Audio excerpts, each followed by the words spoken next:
بيقوم على حريم. بيقوم على حريم حتى لو اجانب وتوفوا، حتى لو اسرائيل ويهود يقول لهم اتفضلوا كل دول وعدد اشتكوهم ومبهدلهم. ده الناس بعد الناس تعال حضرتك تعال يلا يا جدعان يا جدعان اللي عمالين يقولوا اسلاميه اسلاميه وصوت المراه عوره، هم اللي عملوا تحرش، هم نفسهم اللي عملوا تحرش. في رجاله في مصر.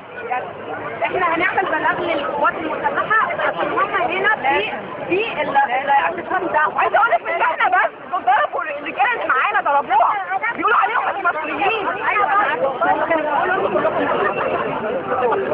يبقى بعد كده نعلق البطاقه بقى. ممكن كنا واقفين دلوقتي في المظاهره العاديه بتاعتنا وهم واقفين قدامنا وعطيتوا يدخلوا جوه علينا لغايه ما دخلونا جوه خالص وزقنا جوه زقنا جوه. الولاد بتاعنا اللي معانا الجدعان اللي هي رجاله وقفت حوالينا عشان تحطنا وواقفين بنهدد وهم عمالين يشتمونا. ما وصلش ان هي بيهدفوا واحنا بنهدف، لا قلت زي يا نسوان ويروح يا خضرا وكلام ايه من عصر تاني خالص كاننا يعني مش مهم. مره واحده دخلوا علينا كلنا واحنا واقفين كلنا، زنقوا على الولاد ودخلوا بينهم كل واحد وخدها على جنب لغايه ما انا وهي ثلاثه دول احنا كل واحده مننا حاولت تجمع الثانيه.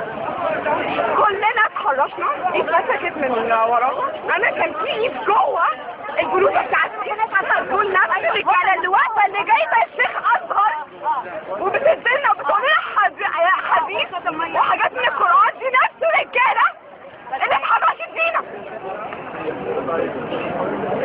اي حد يقدر يتكلم الا صوت العقل. لما نكون بنطلب بمساواه ولا نكون بنطلب بعدل لكل المصريين. انا مش واقفه هنا باعتباري ست، انا واقفه هنا باعتباري مواطن.